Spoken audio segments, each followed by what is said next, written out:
the IHSA Boys Gymnastics Championships. Good afternoon, I'm Gene Honda, and welcome. This is a strange setting for a dynasty, but what you're about to see could very well be classified as that. Because for the second year in a row, the Mustangs of Mundelein are poised to be able to claim their second straight IHSA Boys Gymnastics Championships. Leading that charge is someone who, as a junior, had some difficulties. As a senior, he could very well walk away with the whole show. Rob Brown, TJ Dortch has control of what we're about to see in the next couple of hours. It's his show to win or lose. That's definitely correct. He had an outstanding weekend, qualified on all 6 events tonight. We're looking to see some great things out of him. Last year, he had some troubles. Only won 1 event. Tonight, he could possibly win 4 or 5 events. And for 2 years in a row, he's also qualified for all 6 events you're going to see. Again, some difficulty in the all-around, but he is the all-around champion for this year, and he's got a chance to be able to take all 6 events as well. It's tough to repeat, and no one knows that better than Coach Doug Farrick from Mundelein. What do you have to lose? What do you have to gain when you go for the second championship? Well, I don't know if there's anything left to prove. I don't look at it as something I have to prove. I think that my philosophy and my assistant John Mayer, our philosophy is just to try to develop the kids into good human beings and good gymnasts. We do that through gymnastics, so it's not a matter of proving anything. We just want to keep the program that we have going and the conditioning program and keep everything moving along as it's been. It's pretty much Mundelein's show to be able to win or lose. However, there's still going to be a tremendous battle tonight with no less than 4 teams separated by 1.05 points. That's for 3rd place, Jeff Levin. Absolutely, Gene, and I think the interesting story has got to be Hinsdale Central. After a major injury to one of their all-around men, Nestor Batong, they have come back to be in 3rd place with a 150-point score, and then now they're going to try to catch Glenbard East, which is at 152 points. Should be quite a dogfight, Gene. And as well as TJ Dortch has done to be able to set up the stage for these events, John Hamilton may foul things up by taking 1 or 2 of the individuals himself. You know, John Hamilton may be the unsung story tonight, Gene, because he qualified 2nd in the state in the all-around, and you have to mention that as the year began, after his 2 injuries, John wasn't even ranked. He wasn't listed in the top 10 in any event. Then he comes at this meet and he scores 52.0 and ends up 2nd in the all-around. Tremendous accomplishment by John Hamilton. If you're not sure about all the rules about gymnastics and what it takes to score the points to win an event, Rob Brown's going to help show you some of those pointers throughout the course of the evening. And we'll come back to Arlington Heights to begin with our first 2 events in just a moment. Championships as we get ready to award the top 3 finishers for the all-around competition. With a total score of 51.50 points for Mundelein High School, Jeff Turnbull.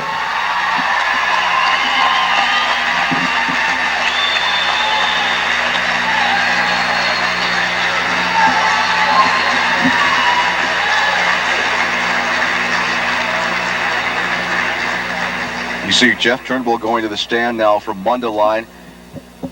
The all-around competition having already taken place. In 2nd place with a total score of 52 points even from Glenbard West High School, John Hamilton. And John Hamilton has been one of the stories of this meet so far because TJ Dortch, who you're about to meet, was supposed to take control of this whole meet. And all of a sudden, here comes Mr. Hamilton to not only take 2nd place, but he's going to practically appear with him in all 6 events to be able to give a little bit of a nudge in the individuals. With a total score of 55.90 points from Mundelein High School, the 1990 state all-around champion is TJ Dortch.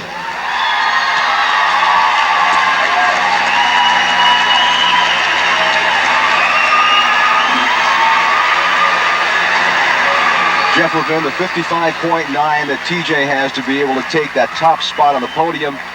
That's a pretty good record for the state of Illinois. You know, Gene, for years we tried to break that 9-0 barrier, 15 to be exact, and now 4 years after it's been broken, we are almost up to 56 in the all-around, which is 9.35, and you're looking at the highest all-around score ever in the history of high school gymnastics, including the famous Bart Connor. And you're still looking at a man who's not satisfied with a 55.9 because that 56 mark was the number they were screaming around yesterday. That was the number he wanted to reach. Okay, now let's set up what's going to happen We still have individual awards to be able to present for the state of Illinois and the 6 events for boys gymnastics. Our first 2 events that you're going to see are the floor exercise and the pommel horse. If you're not real familiar with these events, maybe we can help you get a little more acquainted with the points and scoring system, as Robbie Brown takes us through some of the finer points of the floor exercise. Well, we're getting set up for the first 2 events. All right, what we're going to look for on floor tonight are the athletes' landings. Here I'm going to do a standing backflip. I'm going to land, take a small hop, and then a step.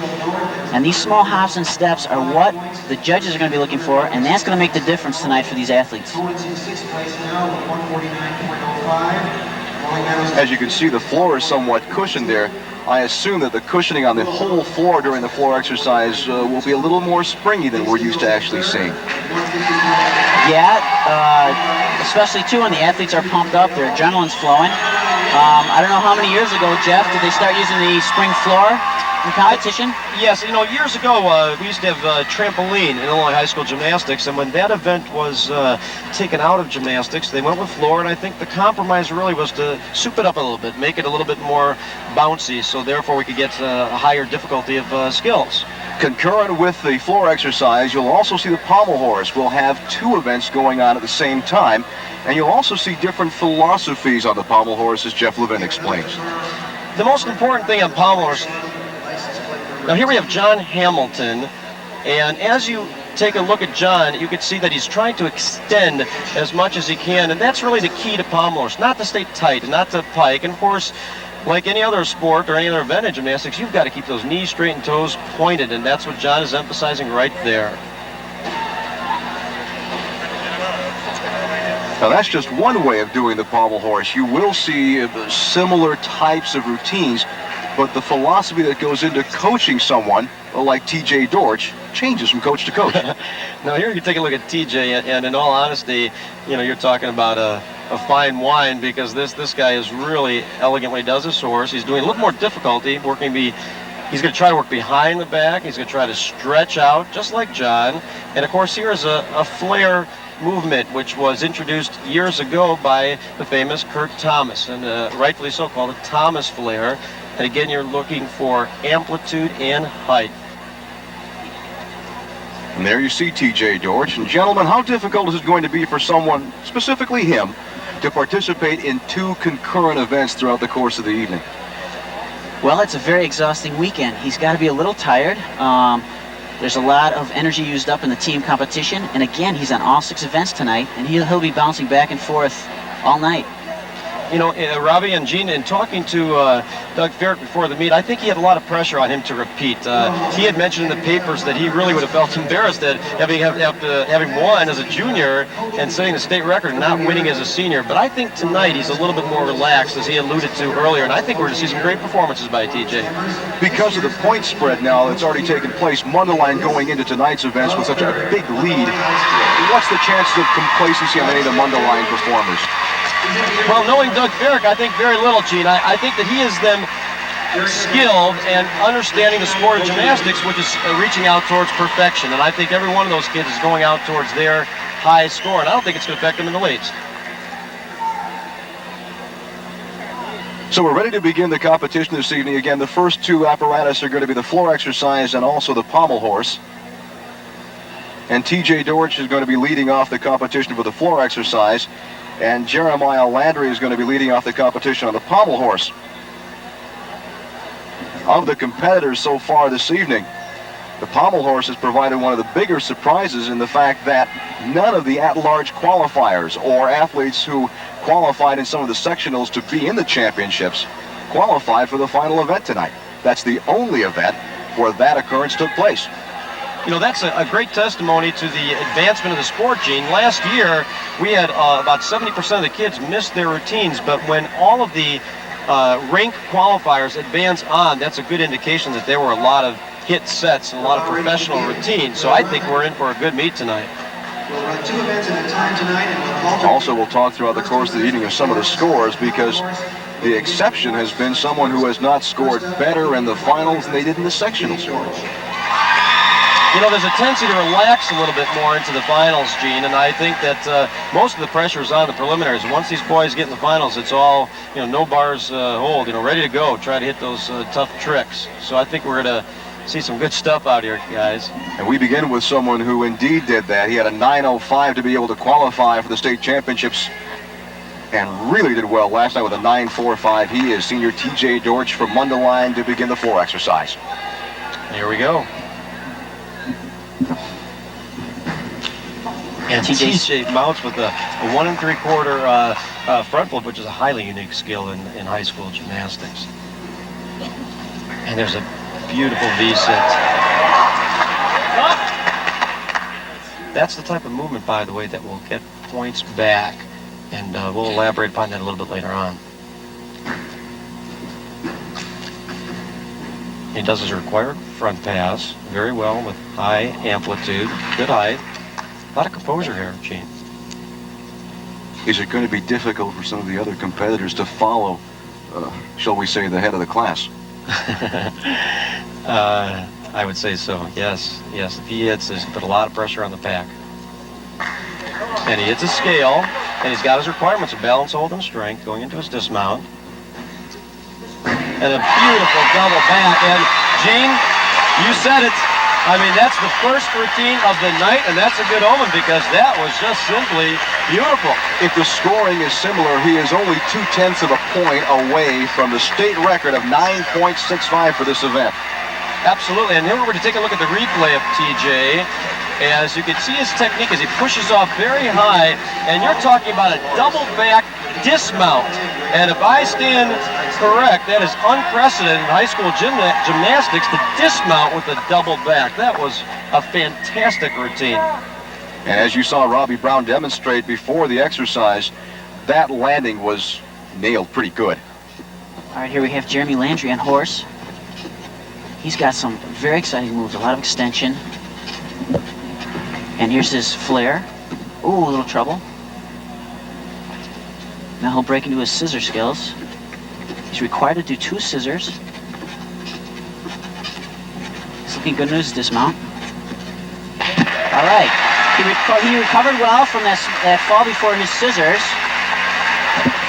And he's had some difficulty over the course of the last 2 days in that he scored lower than the sectionals to reach this event with a 9.0 last night. Score for TJ.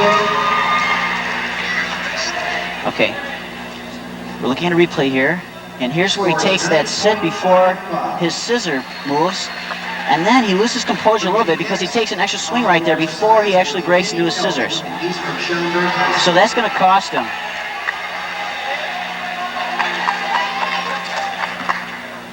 Now you're looking at Dave Elkin from Schaumburg on the floor exercise.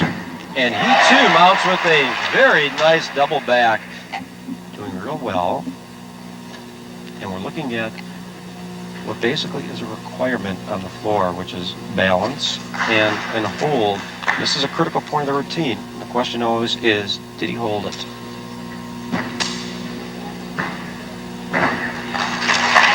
Working very nicely. Working into the corner with this transitional scale. And again, these need to be held for 2 seconds to get full credit. Nice high founder. And we have seen absolutely 2 wonderful routines right here at the beginning. I do want to mention that TJ Dortch did score 9.55, which is 1/10 of a point off the state record. Can you tell that Dave Elkin was a senior performing in his last state championship with a smile on his face at the end of this routine? Absolutely, Gene. And as we take a look at his dismount, you see a very nice high layout back to a slightly lower front flip, and he will be deducted shortly on that front. And now back to the horse with Noah Webster from Conant. All right, he mounted with a flare travel. Now he's in a scissor work.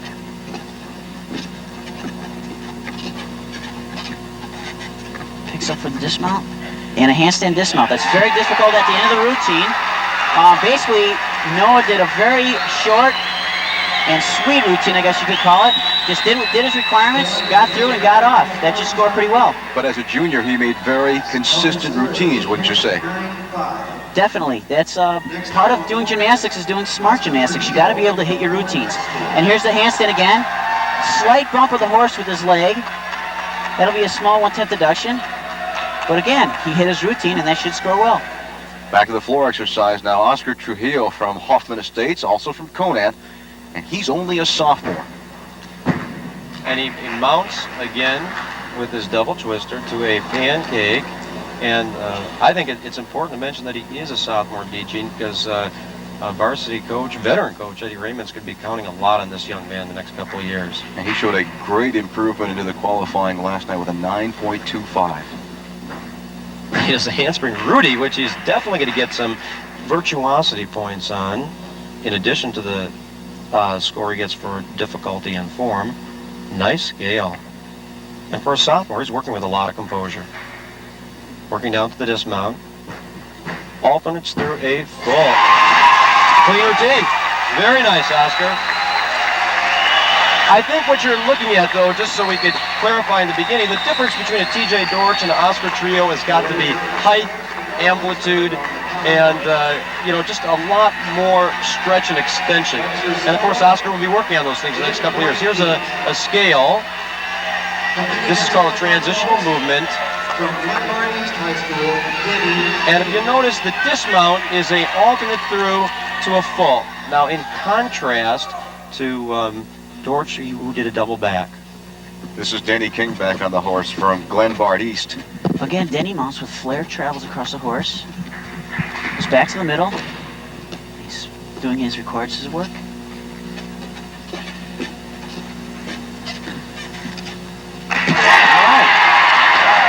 Again, Denny does a nice, clean routine, does his basic requirements, hits his routine, and gets off. You know, Robbie, the interesting thing about Denny King is Steve Kafka had mentioned that this young man could not make the team as a sophomore. Here he is, 5th in the state in the all-around. And again, it's just a testimony to hard work, bearing down, meeting your requirements, and then you'll make the team. Now we go to the man who could be the spoiler of the event, at least as far as TJ Dorch is concerned. This is John Hamilton from Glenbard West, who had an 8.65 in the floor exercise last night. And John mounts through an alternate front pass to a very interesting, you could say almost break dance, to splits. And that, too, may be a position where he may get a 10th back at the end of his routine. And right there, that's interesting. He possibly could lose a couple tenths there. May not have held that. We're talking about the press position. Back extension. And he's going into a scale, and again, these have to be held for 2 seconds. Now, Gene, the interesting question about John are his ankles. If you take a look at those, he had a very severe injury earlier in the year. There's a fall. And I'm not sure John is happy about that. I know that there's going to be deduction on the press, and in all honesty, it's a tremendous credit to him just to be in the finals. Both of those ankles are really been pretty much worn down during the year. Even comparing senior to senior, you can see the difference when they have to hold their positions. Now, you could see his tumbling, and I think this is a modification for Robbie. And Gene, I think that he would have mounted perhaps with a double back had he not hurt his ankles earlier in the year. So we're seeing a gymnast working with a deficiency rather than being able to perform at his ultimate capability. And here's his flexibility movement. So far, the pommel horse has been an event dominated by seniors and juniors, like this one, Ken Peter from Homewood Flossmoor.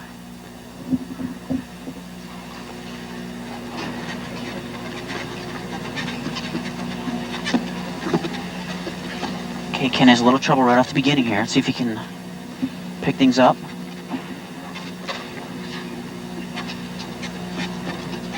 He's back into circles. He needs to pick up some speed here. Oh, tough break. He'll have 30 seconds here to regroup and confide with his coach to figure out what exactly he needs to do to finish this routine. He has not finished his routine yet. He does have a chance to be able to get back on and to finish the routine.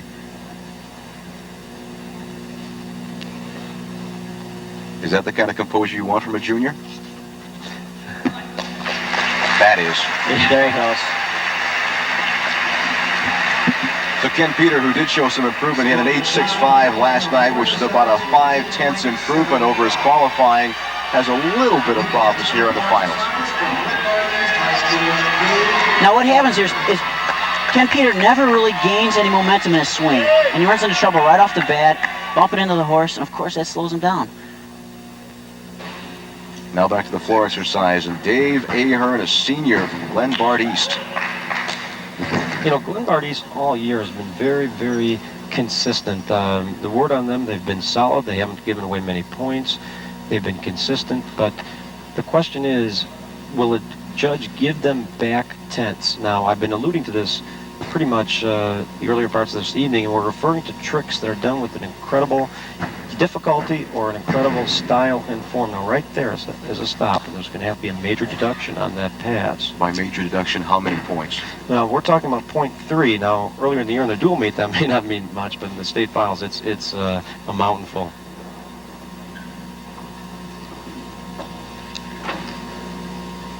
Now, here again, a requirement, a scale, and you'll see all the young men doing some sort of a scale.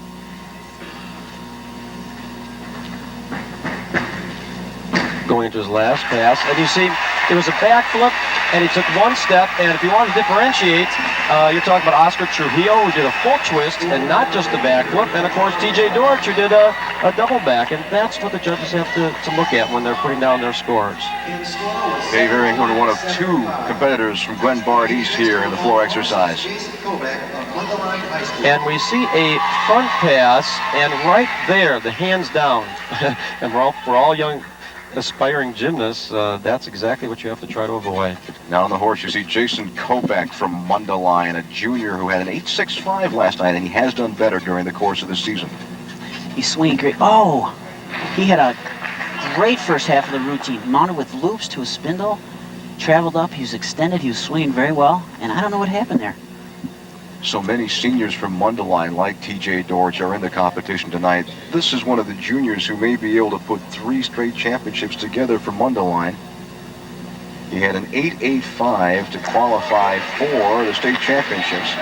So he does have some room for improvement. And he'll pick up again with his scissors. Nice scissor half hop.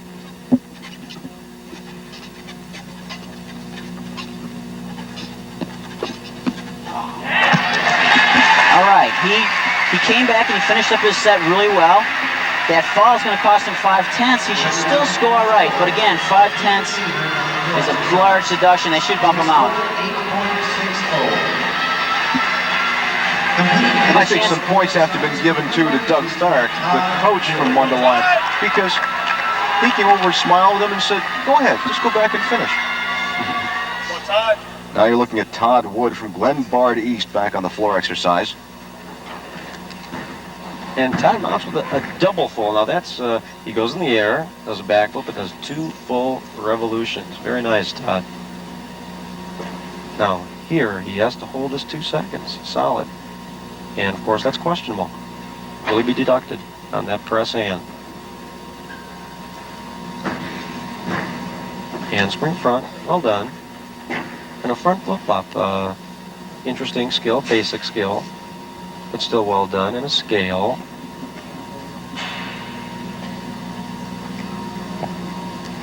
Preparing for the dismount. And he does a full through to a backflip. A good routine again, Gene, but you're talking about, again, small errors, and in the judging world, we call it nickel and diming in, which he may fall victim to. But still the kind of clean routine that helped Glenbard East to get into second place in the team competition. There's no doubt about that, Gene, no doubt. And here he does a full through back with a beautiful block at the end, which means he obtained all the height he needed. And again, that was a well-performed routine, but not one that will rival TJ. Now starting his horse routine is Mark Kraus from Rich South. He mounted with pommel loops. He's looking very good. Nice flares.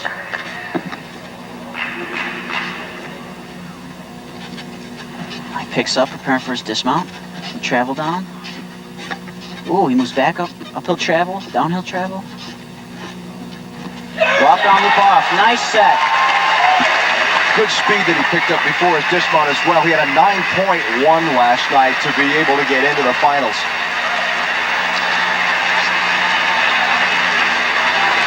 Now here's his dismount. He only uses one pommel on that travel, and there he travels on the leather, does not use a pommel. And here's a walk around. And again, very nice swing. He kept it moving. He came in with the second highest score from last night, and that should score very well. There are only 2 sophomores in the floor exercise tonight. You're looking at the second one. This is Mark Cohen from Conant. And I'd like to get a picture of Eddie Raymond right now because you're talking about the future right here. 2 sophomores in the state finals, unprecedented, Gene. And he's moving into his press to a hand.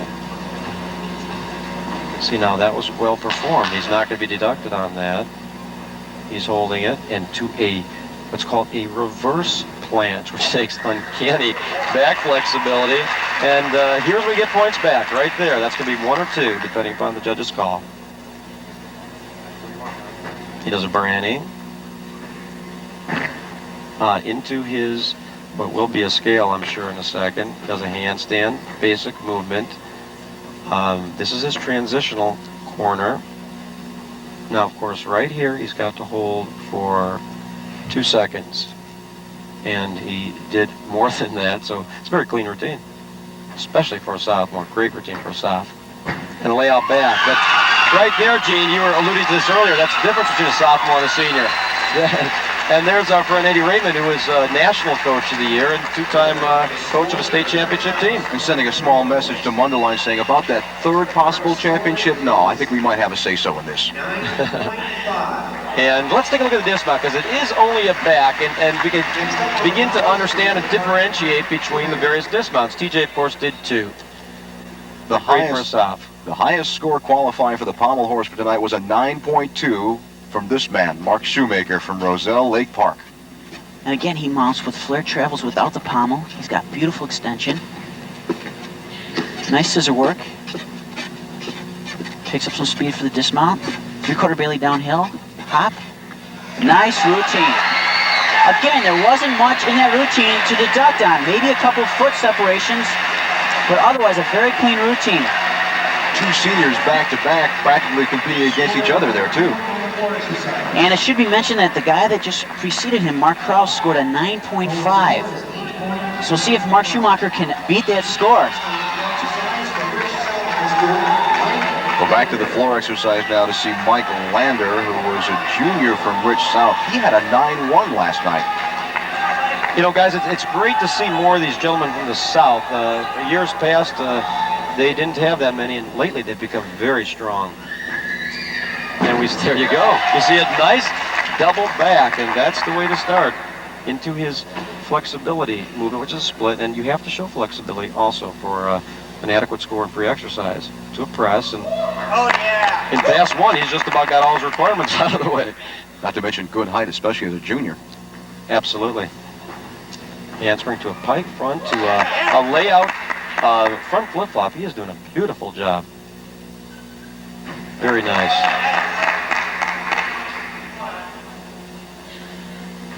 It's interesting to see gentlemen like this, because you know, as juniors, they're coming out there and trying to hold their own and perhaps try to compete against the big guys like TJ, but you know he's going to be back next year at the big stuff, you know, the full and back outs or pike doubles. And a round off of a pike back, and next to TJ, that was one of the better routines, I thought. Very, very clean. And again, he's going to rival TJ, but there was that intangible of extra height that TJ has. And what you'd like to see from a junior, too, is a good, clean, poised routine. Now let's take a look at the beginning. As Mike does a round off flip-flop, see the block and the tuck rotation very tight, and a very nice double back from Mike Lander, Jr. Back to the horse now, Peter Milburn from Homewood Flossmoor. And Peter, another senior, with an 8.55 from last night. Again, getting through his set nicely. A couple breaks right there, splitting his legs. Nice flares. Needs to pick up. There's a single pommel rushing down. Loop off. Again, he got through his routine, had good swing. I don't know if it'll be enough to match Mark Schumacher and Mark Krause, who went 9.4 and 9.5 respectively. But again, nice routine. Next up in the floor exercise, from Houston High School, Jerry Leonard. Back on the floor exercise now, Jerry Leonard, who had the highest score to qualify for the tournament with a 9-1, and had a 9-2 last night, too. Now, he too does a double back, but if you notice that it was a little bit lower. His chest was down. I believe he briefly touched down, and that's going to hurt him for a 10th. And as Gene mentioned, he was the highest qualifier next to TJ coming into this meet. So, he watched it. And there we have a front 1 3/4. Very well done. Interesting pass. Now, that's the type of pass judges will consider as far as giving back additional 10s. Presto in, and his young man is solid. That's what you want, of course. Going to his final pass. And a double full. And now, here I have to comment, he's trying to reach out for that high level of difficulty, but he's going to be hit, because if you're going to do that type of stuff in gymnastics, if you're going to reach out for the double full dismount, you've got to execute. But I think he had the feeling, especially after the opening performance by TJ Dorsch, that if I don't do this, I'm not going to win anyway. I don't know, you may be right, but right there you can see the chest is down, he touched down, that's a 3/10 deduction, and he gave it his all, but he just wasn't quite ready. Speaking of TJ Dorsch, after his floor exercise routine, he led off that competition. He now moves on to the pommel horse. TJ's got a very nice set. He mounts here with the travel up to palm loop. Had a little break in his feet. Breaks into flares.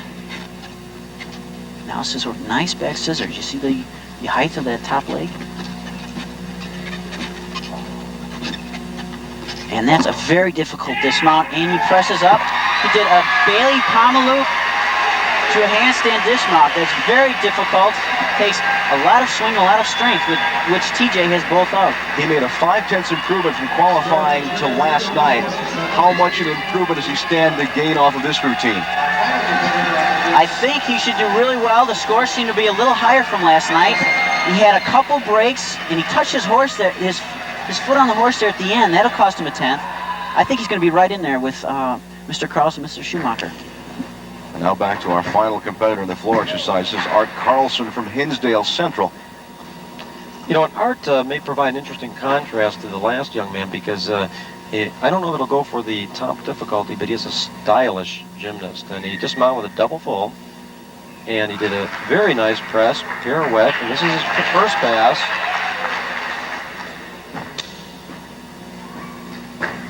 And he does a full through. Now that was a little bit tight, and right there, he's still clean. He's not getting any major deductions, but I think he may have had a couple 10ths off on that handstand rollout. Nice scale. Again, fulfilling a requirement. Artie's doing a good job so far. And a double full dismount. So we are talking about a young man that reached out for a little more difficulty and also held his eloquence in form. It was a good job by Artie. And the junior's done well through the course of the tournament, an 8.8 to qualify to get into the finals tonight. And here we're going to look at a backflip, and it's 2 twisting revolutions. There's 1, and there is 2. Well done. Very well done, Artie. And the team competition has yet to be decided. So, for example, Mark Cohen, who increased his floor exercise score by 0.05 of a point, has helped Hoffman Estates to get right behind Rolling Meadows now in the team competition. We close out the pommel horse now with Jeff Turnbull from Mundelein. He mounts with flat traps. Oh, he catches his leg in the end, and that threw him off the horse. He has had some difficulty with a 0.05 lower score last night than he got to qualify for the state championships.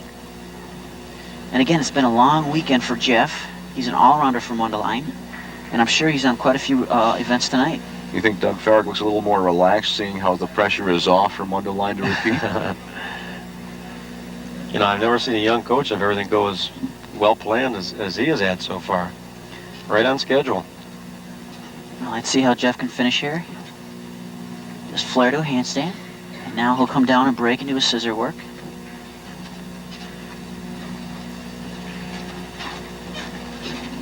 Picks up circles, no pommel travel down, loop around.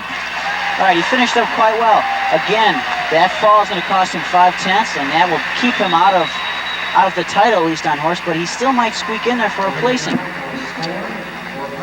overall, now that we've concluded the first two events, you have to say that the team from Mundelein feels a little more relaxed, and you're seeing a little more open in the way they're performing tonight.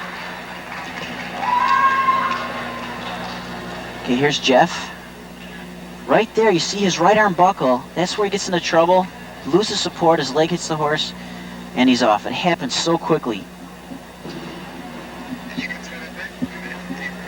A lot of gymnasts have increased their school's chances to win the title. We'll see how they did in the first two events when we come back in just a moment.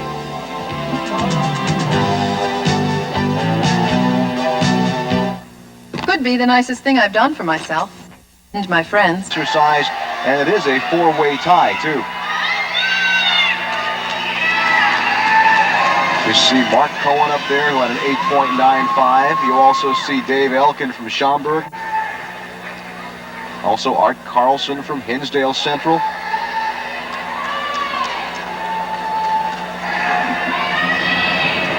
And there are the three people who have the tie for fourth place.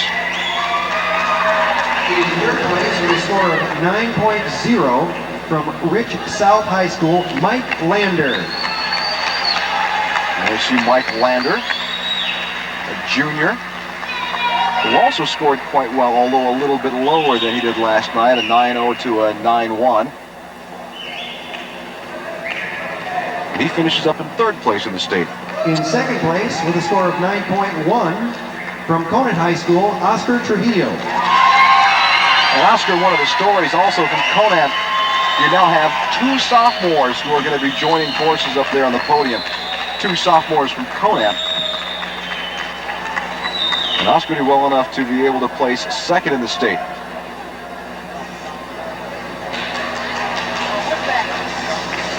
And in first place with a score of 9.55 from Mundelein High School, the 1990 state floor exercise champion is TJ Dorch. So TJ Dorch wins his first individual championship for the year 1990 by taking the floor exercise with a 9.5.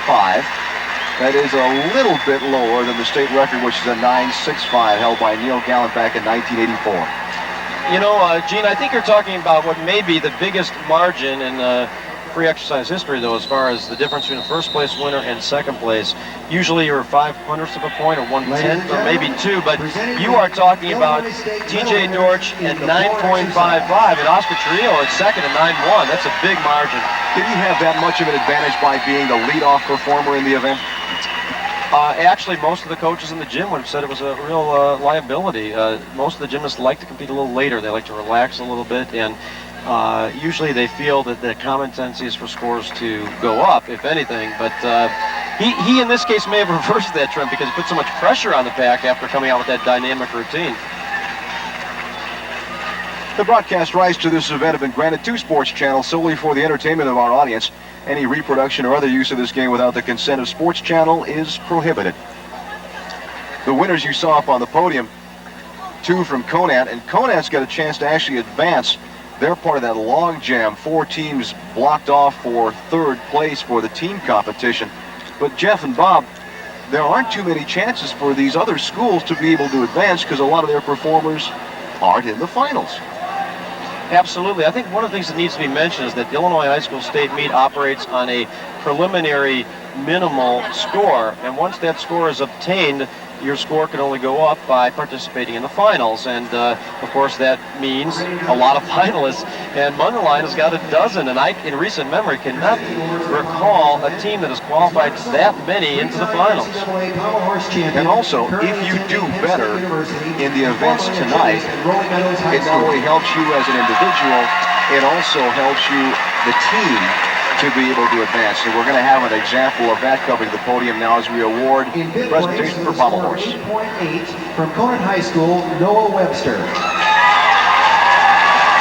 Noah Webster, who was a junior with an 8.8.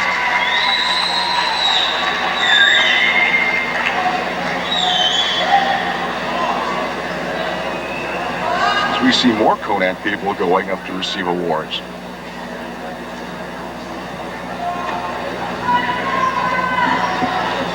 You know, Gee, we may be getting a quick preview of next year's state finals and who's going to be up there in that #1 spot. in the past, Conant has won 2 state titles, and I think the general consensus is next year you're looking at Hinsdale Central, Conant, and Rolling Meadows to be the 3 top teams coming back in Illinois high school gymnastics. See our 4th place finisher going up to receive his award too. And that's Peter Milborn.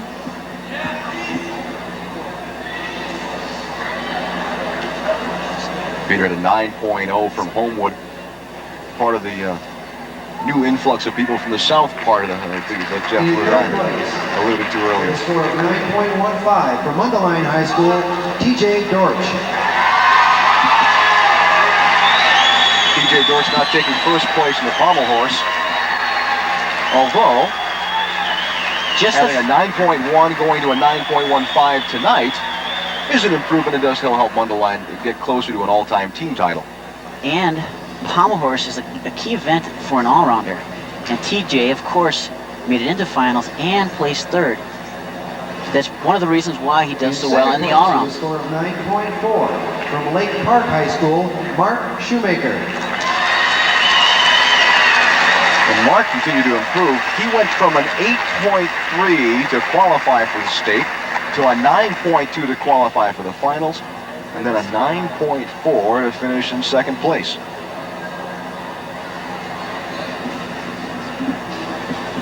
We mentioned that some individuals can help their team scores. Here's an example. From Rich South High School, the 1990 state champion on the pommel horse is Mark Krause. And at 9.5, that gets Mark a trip to the top of that little stirrup, is 4/10 higher than what he got last night. And that means that his school, Rich South, does move up a little bit. You know, Mark is also the 2nd in the line of state champions from the Krause family. In 1986, Steve Krause won the ring event and the parallel bar event. And he had a very good routine on the pommel horse, too, to be able to win. Let's take a look and see what his return was. Okay, here's Mark Krause. Again, the key factor to his horse is a lot of speed, a lot of extension, and good form. You see him going through a Bailey palm loop.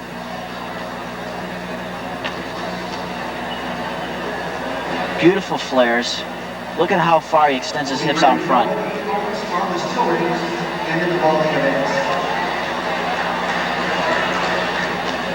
You know, Robbie, you're hard-pressed to see a 1/10 of a break off. He really is keeping very good form. Exactly. If you watch his feet, in fact, maybe only once did I see them come apart.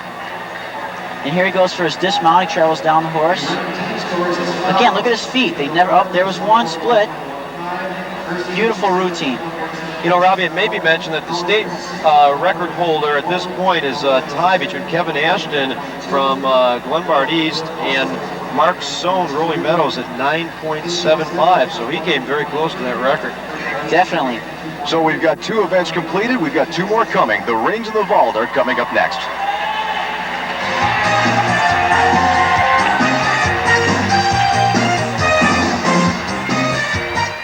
Motown comes to Chicago this weekend when Sparky and Detroit Tigers. View High School in Arlington Heights for the IHSA Boys Gymnastics Championships. Next 2 events coming up are the still rings and the vault. Both events are kind of hard to understand, although the still rings are one of the more beautiful phases of boys gymnastics. The vault, you just think it's a chance to be able to take a running leap on the top of a horse. It's difficult to be able to understand how the judges are able to affix scores, to deduct points, and to help be able to determine who wins the state championships. That's a problem we have with a lot of events here in gymnastics. And so, in order to try to help explain some of the judging systems, maybe to explain some of the things that are helpful, here's Robbie Brown with one of the examples on the rings. Now, the handstand on rings is a key part of any ring routine. And here you see the rings are turning and my arms are on the straps. Now I will turn the rings out and bring my arms off the straps, and this type of handstand is what the judge is looking for. When a gymnast swings to that position or presses to that position, that looks good in a judge's eyes. Now we'll see how one of the competitors actually does it. Leading off on the still rings from Hinsdale Central is senior Emad Haq. And Ahmad is uniquely, I guess the word for it, just plain out and out strong. This guy's a moose. When you see his routine, you're going to see a number of strength parts, and of course that is the change in the rules this year. It used to be you had to do one strength part and one breast, but now you have to do 2 equitable strength parts, and that has been a real nemesis to overcome for a lot of these gymnasts. He finished first in his sectional to be able to qualify for this tournament with an 8.75 and then improved to an 8.85 last night. So we see his cross, dislocate, shoot to handstand. This is what Robbie's talking about, trying very hard to stay off those straps. Giant swing to an inverted cross, and that's a cross upside down. Don't try that, guys. Back roll, L. This young man is extremely, extremely strong. Press to a handstand. Modest from Hinsdale Central High School. Bail, giant swing, and of course right here, perhaps a few tenths, did not hit the handstand. Pike double, 1 step. I think what we're talking about now is a big differentiation between his ability to swing properly and his ability to perform those strength movements. Now, we mentioned the vaulting is a difficult sport to understand, so Robbie, take us through some of the fine points of what to look for in the vault. One key aspect that judges are looking for is the distance the athlete gets from the actual horse. You can see the tape marks. Those are 1 meter, 1.5 meters, and 2 meter marks.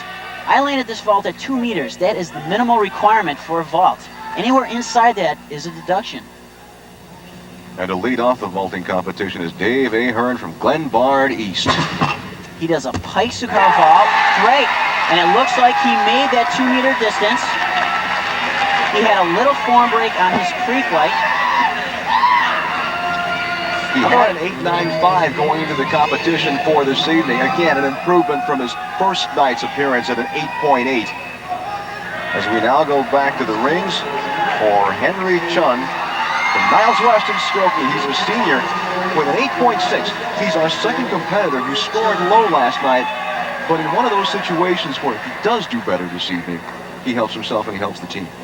Absolutely. We're going to take a look at that and see whether or not Henry could bring up his score. Now, we also see Steve Farrick, part of the Farrick trio that is coaching there on the floor. And he mounts with the front lever. That's one of the 2 strength parts he has to execute. To an in-locate, kit cross, and there's the second. So already he's fulfilled his strength requirements. Back up press to a hand, and this is precisely what Robbie was alluding to. He had quite a problem in holding that handstand position. He was on the straps. Press to a handstand. Otherwise doing well. But a very weak dislocates. Double back, and you can see that the double is a result of those dislocates, and that's probably why he qualified in at the basement of these 10 gymnasts. He was one of the at-large qualifiers for the still rings with an 8.3, meaning he did not take one of the top 4 places in the sectionals. All right, now we're going to take a look at this. This is his press to a handstand, fulfilling one of the requirements. And he extends downward right there. You can see the arch of the back, and that is a cardinal sin in gymnastics. You've got to be in a hollow position, and that's going to affect his double back. You see how low it is, and that's because of the dislocate. Now back to Oscar Trujillo on the vault. Nice vault. He again made that distance requirement 2 meters. He took a little step to the side and then a bigger step backwards. And again, that's an easy deduction for the judges to pick up. But again, he's one of the sophomores from Conant. He's got a lot of time to improve and has done very well just to get into the finals. And one key factor we alluded to earlier about these younger guys from Conant returning is a big factor in state is the excitement of being there your first time. These guys have already been here. Next year, it's going to be easier to do better. Back on the ring, someone who's been here before from Crete Moni. This is Jason Arguya. He's a senior with a 9.1. He's working off of that from last night. And Jason mounts with a back uprise to a planche, and he indeed held it. And again, fulfilling the second strength requirement in iron cross. Well done. Jason does dislocate, double dislocate to a shoot, and that pike movement, and again he didn't hold, is going to hurt him severely. And he again didn't hold a handstand. And you know, guys, I think this is what really happens in the state meet when you experience a problem. It's hard to keep your composure.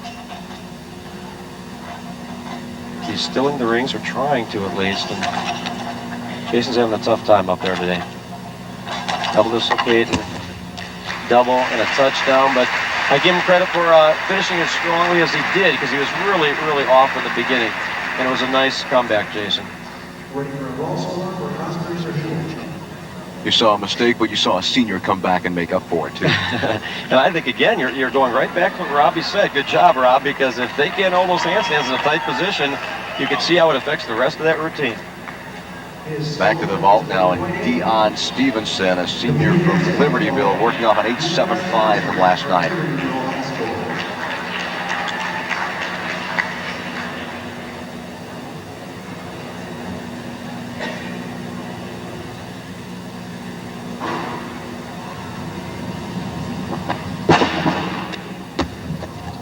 All right, nice vault. He did a tuck Sukara.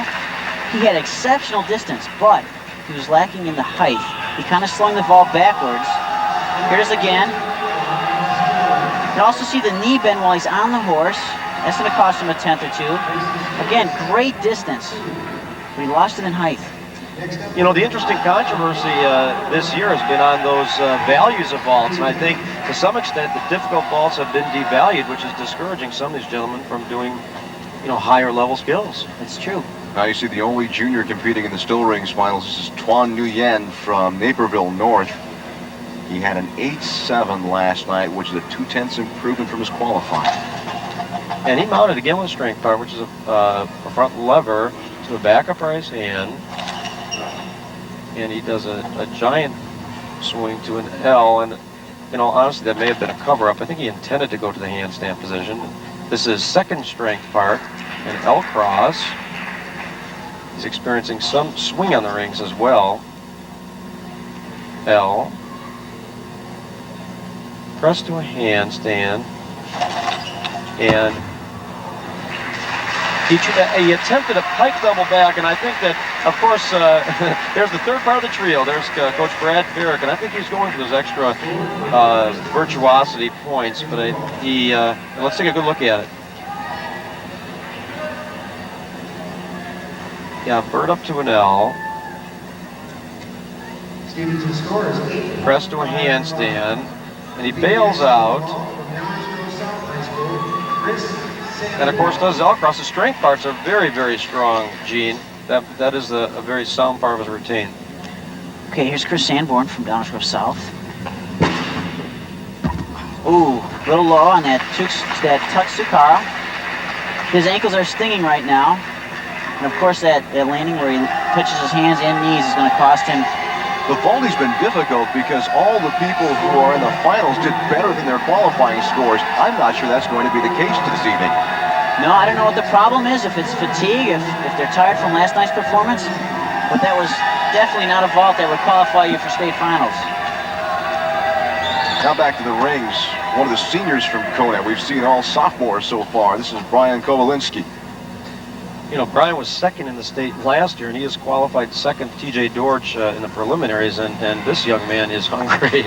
Take a look at the determination on his face. And his scores are excellent, too. He had a 9.45 last night. If anybody could unseat TJ, you're looking at him right now. Back up right hand, solid so far, to an inverted cross. And he has to be held 2 seconds, and he does. Beautiful, Brian.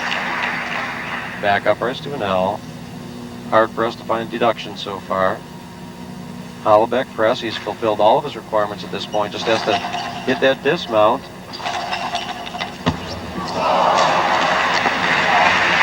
And Gene, you're taking a look at the difference between a young man who's going to finish first in that award circle and someone that's going to come home slightly disappointed. But that was a great routine up until that dismount. TJ has not performed so far. If he nails this dismount, TJ's got something to think about. You're right, and it would have been very interesting because I think that was one of the better routines I've ever seen Brian do. And again, I think he just did not get quite the pull he needed for that pike double back. Another senior, a lot of upperclassmen performing this evening. Flossmoor, Homewood Flossmoor, this is Brian Andriata. He's coming off an 8.95. Again, everyone improved their scores in the vault, but let's see how they do tonight. Oh, And the again, trend continues. a nice-looking vault. Pike Sukara with distance, with height, but again, he cannot handle the landing. It looks like he kicked out a little bit.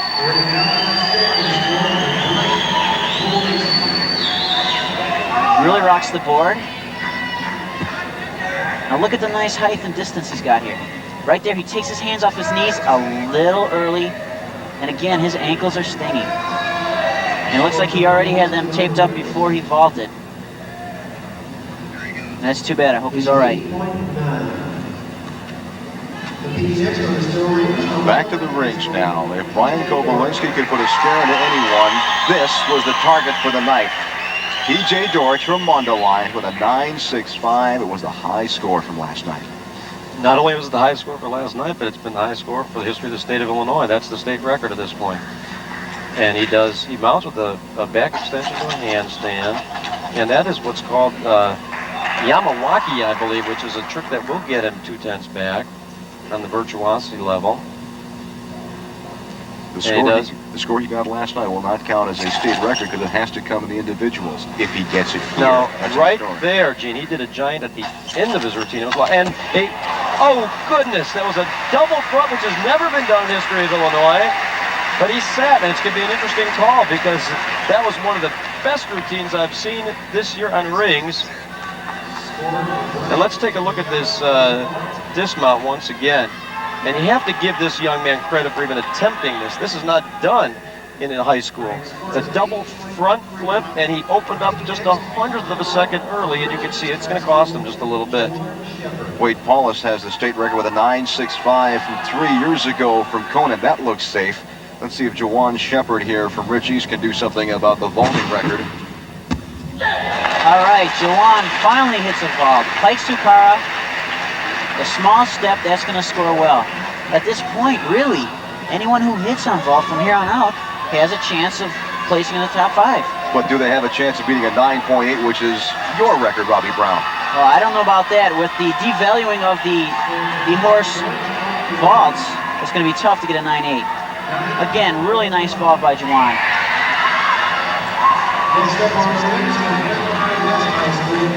Looks like the last two performers in the vault who tried to nail their landing have also nailed their ankles. We'll go back to that in a moment. First back to the rings to John Hamilton, the senior from Glenbard West. You know, and John's got a good chance to win this thing.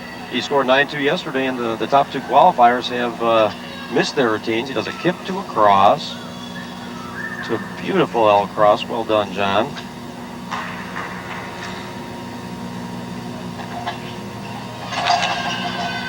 He does a back upright to a handstand, and so far he is solid. This is one solid routine. We may be looking at the winner, guys. Straight arm giant.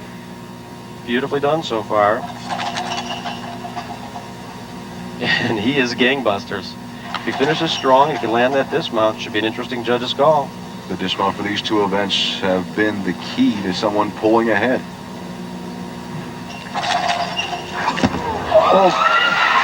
And that is what's called a half in, half out dismount, and that was an interesting decision. I guess this is a very controversial decision. If he had done the double back dismount, he would have won for sure. Now here he tries a half in, half out dismount, falters on it badly. He had not tried this yesterday. Chest is low, head is low, and goodness, that's going to be a major deduction. This is still looking like anyone's event, both on the rings and in the vault. Maybe this man will take it. Mike Jewett from Rich South. He's a senior with an 8.7. And again, this event is wide open. See if he can hit. Chuck Sukara.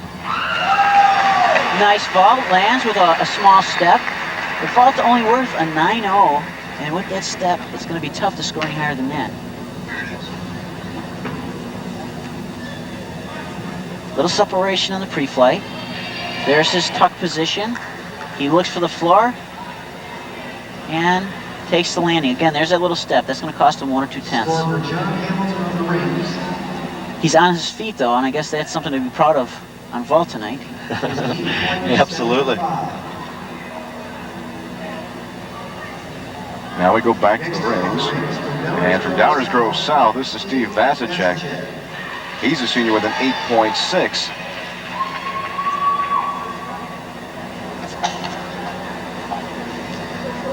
You know, the nemesis so far, gentlemen, tonight has been those dismounts. I've seen 3 routines in a row that have come out gangbusters, all beautifully performed, and all faltered severely on those landings. So far on the rings, there's about a 0.5 of a point differential from what we were seeing last night. Absolutely. I have the feeling that each gentleman up there was trying to outdo the other, and sometimes those gambles will really work, but in all honesty, not tonight.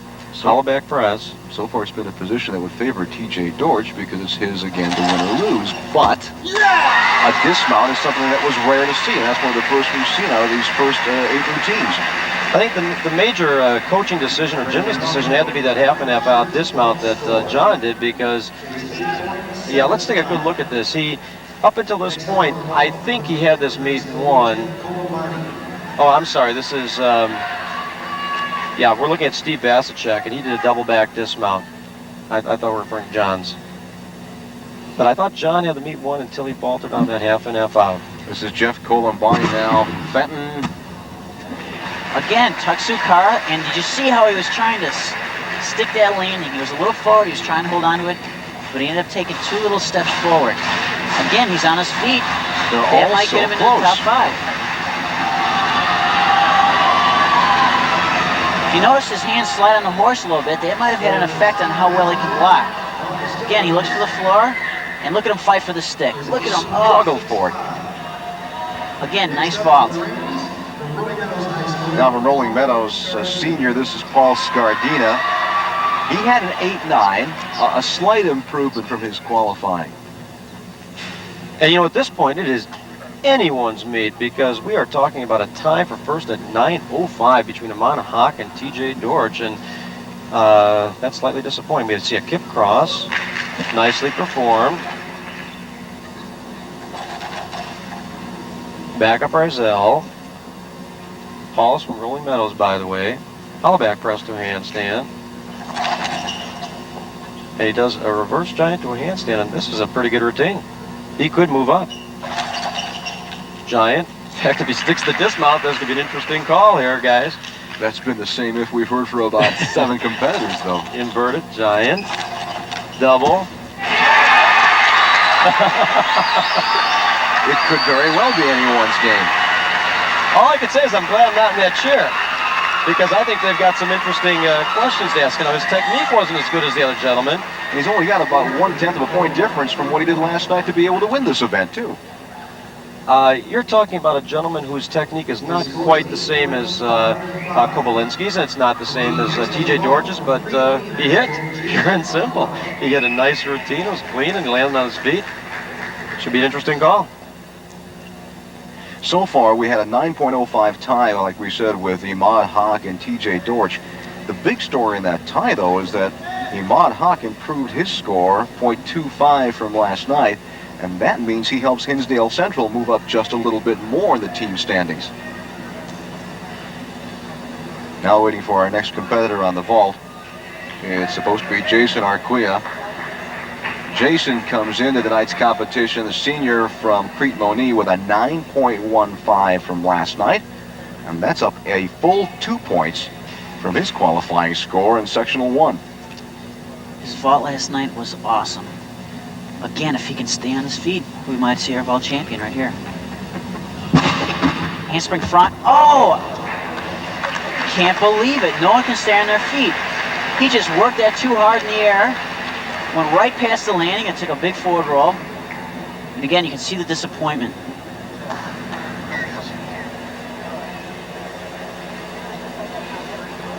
Look at how he explodes off the horse.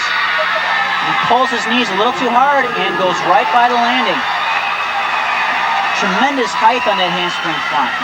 And we have a new leader in the rings. Paul Scardino just informed me, had a 9.2, and that puts him into first place for the rings.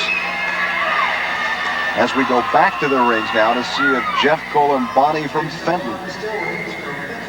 You know, Gene, that's a tremendous upset. That's the type of thing that you want to see in Illinois high school gymnastics. Anybody in the world would have thought TJ is not only going to try to win this, but he's going to get that state record tonight. And here you have a gentleman that has not been mentioned with the Hamiltons and the Kobolinskis and the Dorches, and he just went out and posted the #1 score. This is Jeff Columbani with the front lever.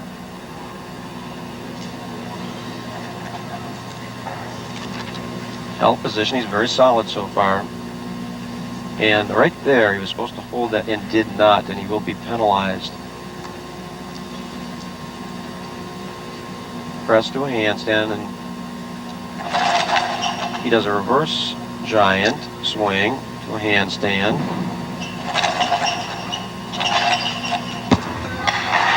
And Jeff's coach, by the way, I'm sitting next to Robbie Brown, and Robbie's brother is Greg Brown, who won the state championship in 1984. Interesting anecdote, and he coaches Jeff Columbani.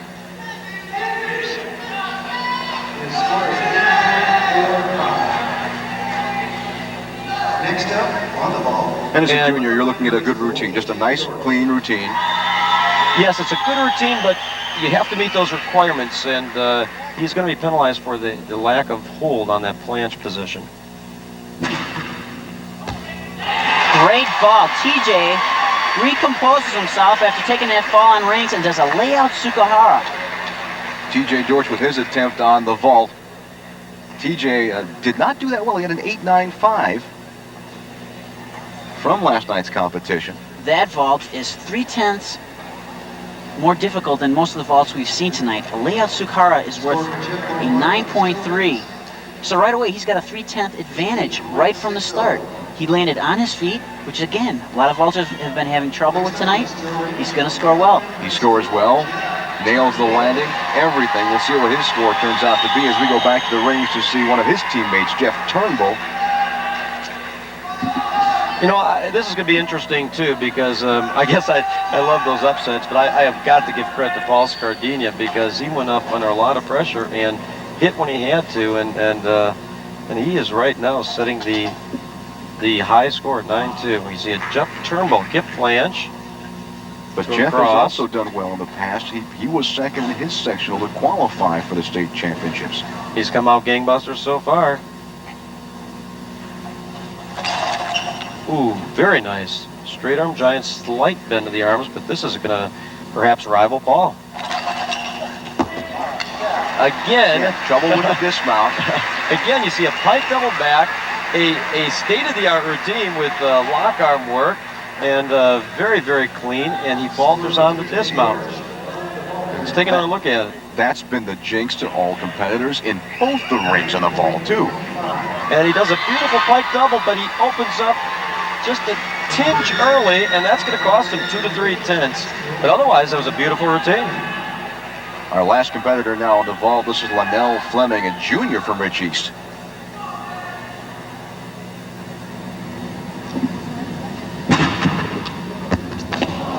Again, unable to stay on his feet. And he had that look that he knew that if he hits the dismount, if he nails that landing, he's got a chance to win just like anyone else. That's right. By the way, that was a tuck Tsukahara. Nice distance. Here it is again. Scoring Jeff Turnbull, still rings. Little bend in the knees there. Nice block off the horse. And in the air here, he's just pulling his knees too hard. And goes right by the landing. And again, now our final performer on the rings, who is Matt Schmidt, a senior from Libertyville. He's got to beat that 9.2 that Paul Scardina scored, which also, being better than his score last night, has helped Rolling Meadows. They've increased by 0.3 of a point in the team standings. You have to wonder what would happen with Turnbull had he stuck that dismount, because he was only 0.4 off the mark, and he lost 3 in the landing and maybe a 10 for virtuosity. So, and we're seeing a pretty well-performed routine by Matt Schmidt. Just a slight legs apart on the giant swing. And he does a cross position, to an L cross, slightly high, however. Be a slight deduction on that. Back roll to an L.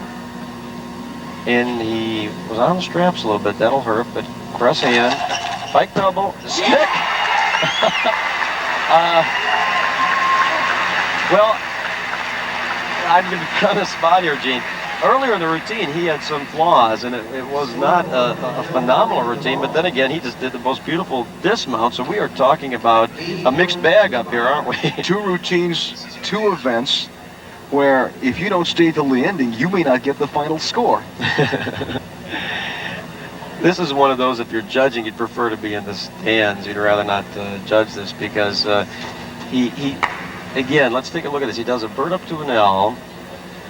It is a well-performed routine, but right here, his arms are on the straps. Now that's going to be a deduction, and I'm not real sure how hard or how severely they're going to hit him on that, but then he comes back with the beautiful pike double, and he says, hey, let's take a second look at me, would you? So with Matthew Schmidt, the senior, closes out the still rings competition, and the vaulting competition is concluded. We'll tell you who won when we come back.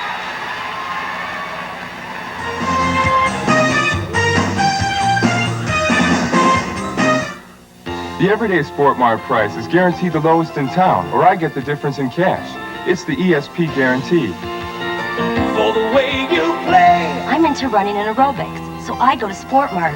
They guarantee the lowest prices on the clothes and shoes I use to keep in shape. For the way you play. Save on roller derby skates at Sport Mart. The Roller Star is just $39.97. And save on indoor-outdoor gliders inline skates. Sport Mart. For the way you play. After 8 decades, this is the final season of play for the White Sox in the original Comiskey Park. And we want to hear your favorite memory of the house on 35th Street.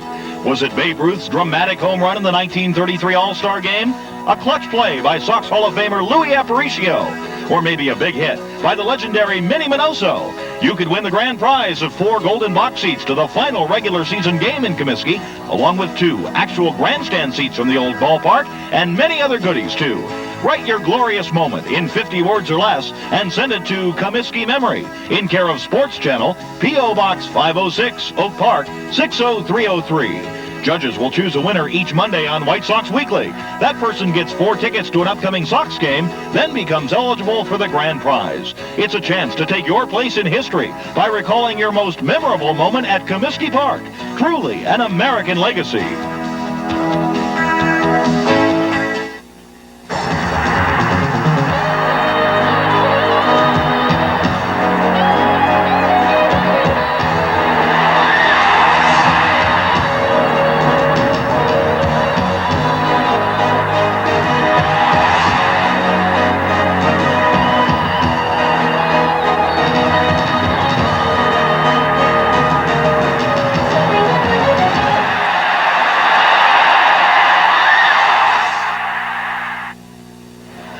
Welcome back to the IHSA Boys Gymnastics Championships as we award the champions for the still rings. First you see Jeff Turnbull from Mundelein at an 8.85. And then from Conant, Brian Kobalinski, who had an 8.90. And Kobalinski looked like he was going to take control of this event for a little while. Absolutely, Gene. I thought it was going to be his meet, and if anything, had he hit that dismount, he would put a lot of pressure on TJ. And now, of course, the rest is history. TJ did miss, and of course, John missed too. And Mr. Scardina said, you know, I think I'll win this meet. We had a couple of others who thought they were going to do so too, as a tie for second place, both with a 9.05. And that's between TJ Dorcha of Mundelein and Iman Hawk of Hinsdale Central. By getting a 9.05, Iman has helped Hinsdale Central now, because he showed an improvement of about 0.25. Still not enough to help move Hinsdale Central up into contention against Lombard, but enough to maybe solidify their position in third place. And for TJ, almost like all the competitors in the still rings, the dismount had to be a tremendous disappointment. You know, you got to give him so much credit, though, because in all honesty, he could have done a bail double back, which is a lot easier, and easily won this meet. But he said, let's go for it. Let's give it a shot. I have to admire that. And here comes your upset that Mr. Levin was looking for with a 9.20. Paul Scardina, the winner of the still rings. Paul from Rolling Meadows. I've got a comment on Vic Vigliano, his coach. Every time you turn around, and I am very serious about this, whenever there seems to be a kid who falters, makes a mistake, there's that Rolling Meadows boy to win that state title. And this is his 8th high school state champion for Vic Vigliano. Great coach. And again, that philosophy is probably what has his teams ranked so highly every year. As a matter of fact, he won his 200 meet this year, and he has been in the top 8 in the state for the last 15 years running. And the improvement he made just to qualify for last night is a 0.3 of a point improvement. And that's a tremendous improvement, as you'll see here. This is John Hamilton. Now here, John is going to gamble because in this judge's point of view, I think he's got this meet won. And he dismounts what's called half in, half out. He has not done this year, and he gambles, and it's wonderful if you could win, but he, of course, doesn't. And this is an interesting point because if you're a young gymnast, you've got to anticipate making these finals, and if you have a trick on the shelf, are you going to use it, go for the conservative one, or go for the more difficult movement? Now you take a look at our next competitor in the still rings. This is Paul Scardina, who does a inverted cross. Now, he must know in the back of his head, if he could get off this equipment and land on his feet, he's going to be the winner. And even there, he bends his knees, but it's still a minor deduction. It's a high double.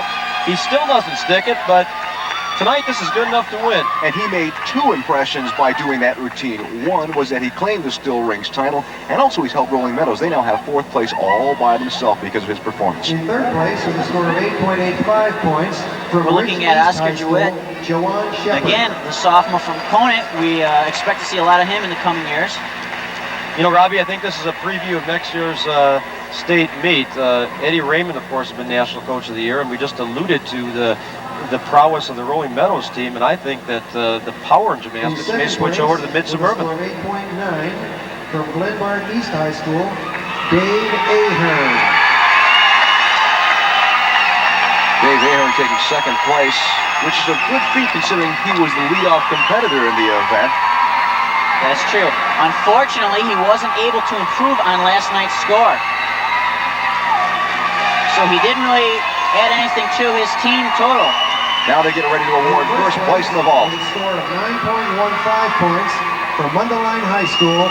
The 1990 state champion on the vault is T.J. Dorch.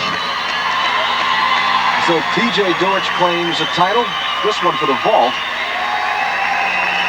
And he, like our other competitor, or one of the few competitors rather, were able to actually stick their landing on the vault.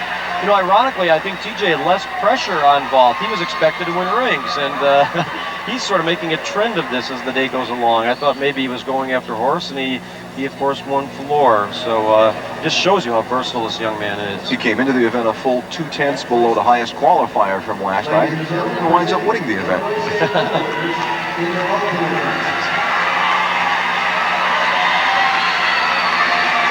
So that takes care of 4 of our events for the evening. We've got 2 more left. The high bars and the parallel bars are coming up next on Sports Channel.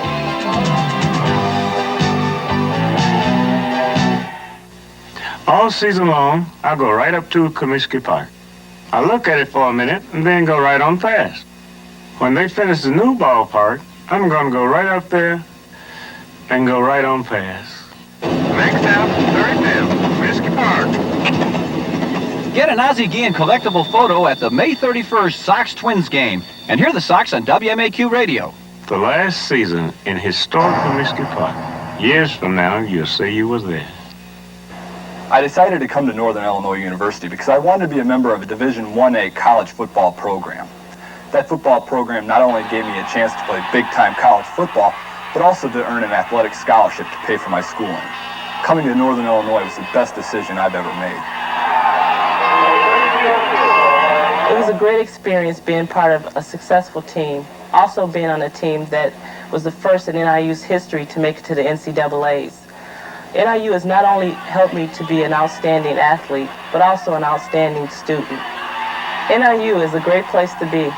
Operating an athletic program that offers 16 sports for men and women at the Division I level requires assistance. When you contribute to the NIU Athletic Association, you help provide scholarships and operational support.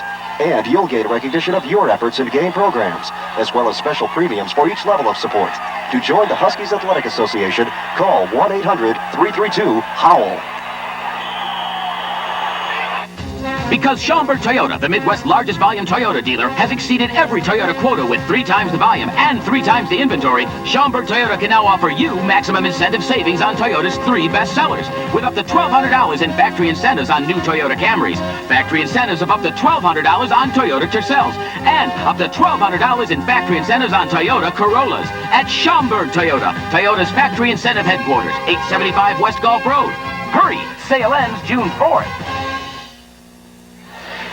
Sports Channel brings the debate and discussion from the sports pages right into your living room when 4 sports writers defend their columns and opinions on the Sports Writers on TV.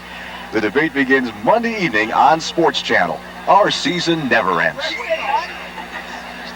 I'm Gene Honda, back along with Jeff Levin and Robbie Brown. We're back at Forest View High School for the IHSA Boys Gymnastics Championships. We have 2 events remaining, and to give you an idea of how these are judged and what to look for, Robbie Brown, take us on a run through the parallel bars. What I've done here is just picked up on one little aspect on P-bars that will make a difference.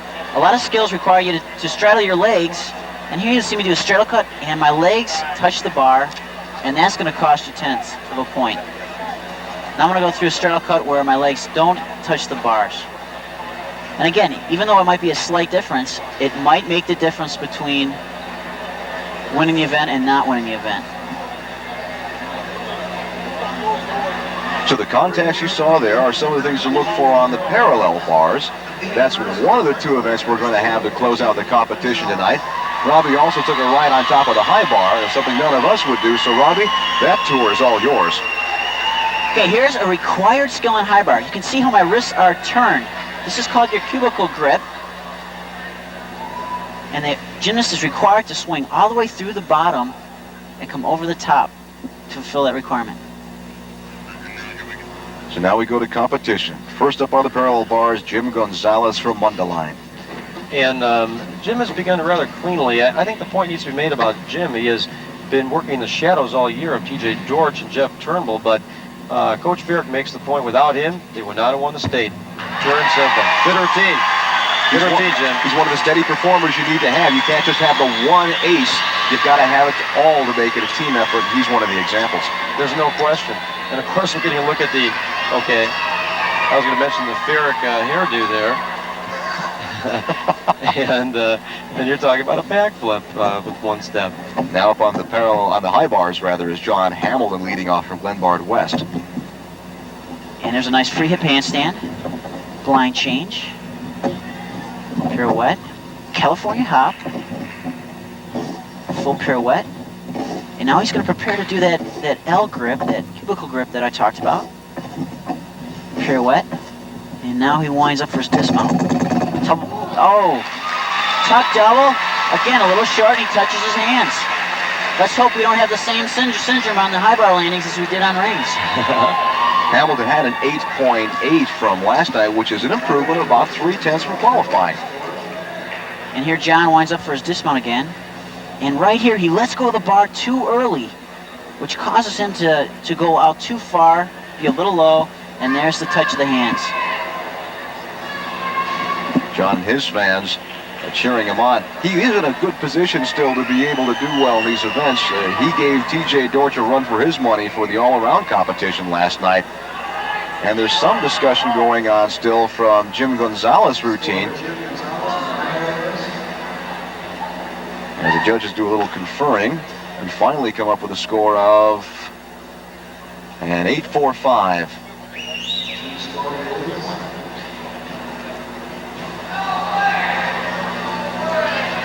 So our next competitor on the parallel bars from Niles West is Eric Chang.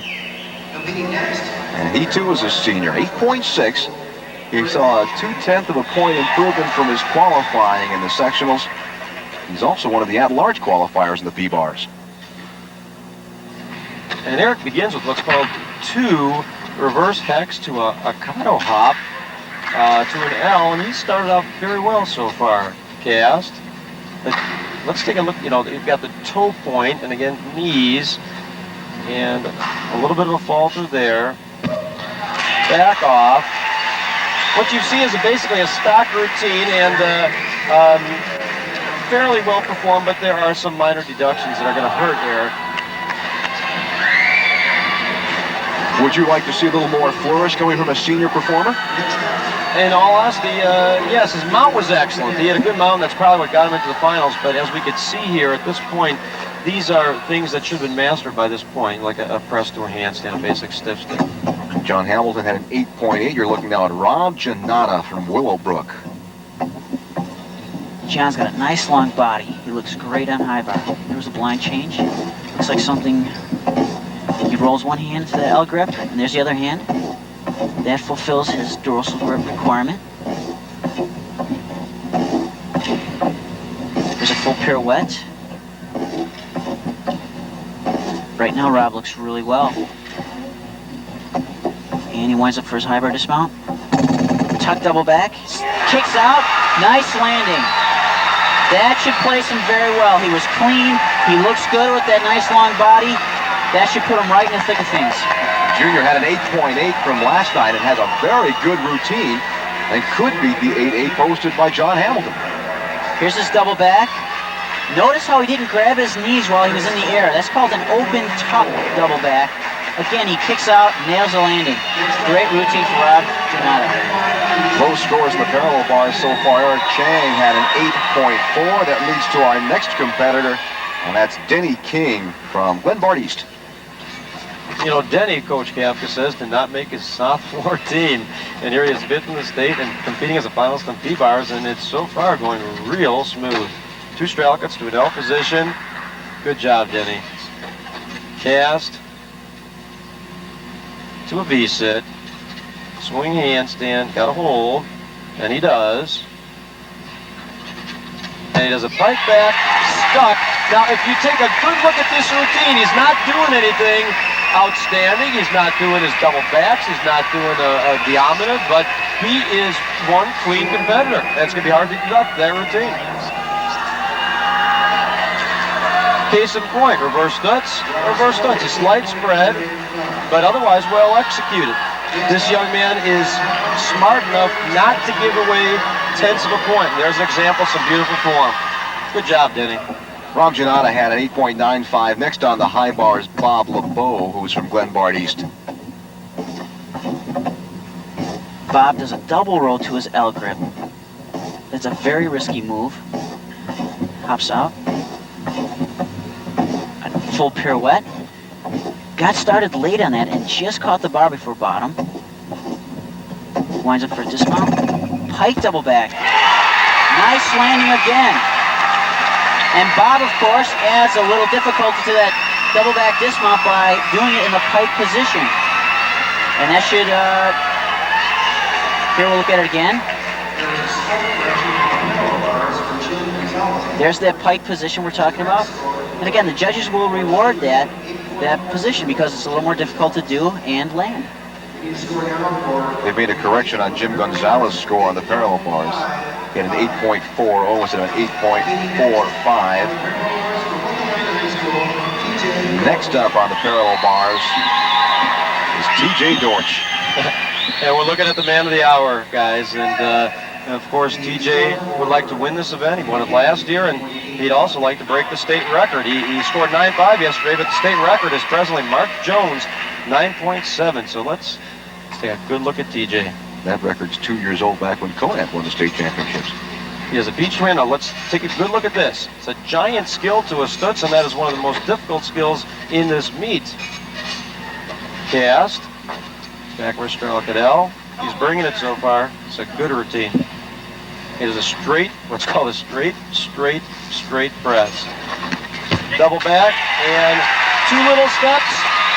I think the only question is going to be, I could go on record and say he's going to win the meet, but the question is, will he get the state record? I'd probably have to say no, not with that double the way it is.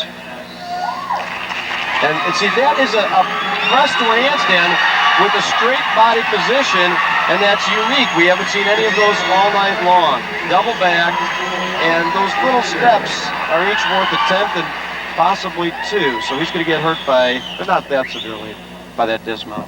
Back on the high bar, you're looking at Mike Lander, the junior from Rich South. The mark he has to beat now is 9.0, which is Bob LeBeau in first place.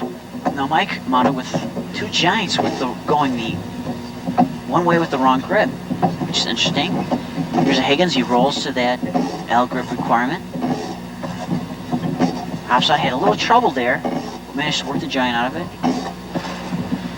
Pirouette into his giants as he prepares for his dismount. Tuck double. Ooh, you could see that coming. He had a lot of power coming off the bar on that double back. Didn't anticipate it and pulled his feet right around past the landing.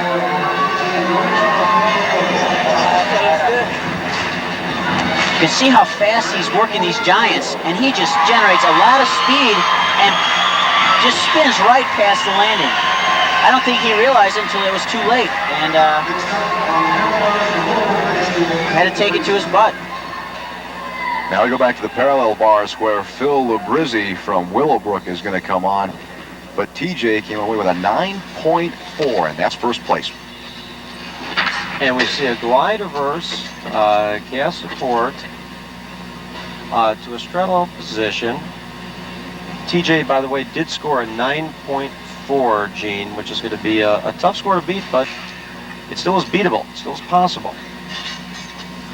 Labrizzi doing a very nice routine so far. Clean, but of course not anywhere near the difficulty of a TJ Dortch. And see right there, let's differentiate. I mean, just for our viewing audience, that's a backflip dismount. Of course, that's in a pike position is a B skill, but when you do a double back, you get a B plus a C, and plus probably 1 to 2/10 back. So that's a big difference. The score is 8.35. Next up, Michael Scurry, Maine East. Now we go back to the high bar, and this is Michael Scurry from Maine East. He's a senior with an 8.9.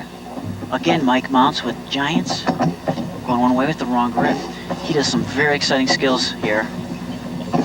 He's a cross-arm giant. Now watch this. One arm, blind change through the bottom to an endo stalter. Beautiful combination. And he rolls one hand, and there's the other one, fulfilling that L grip requirement. Oh, trouble. When he hopped out of his L grip, he had trouble grabbing the bar again. And he wasn't able to pull that giant over, and now he has to take the stop.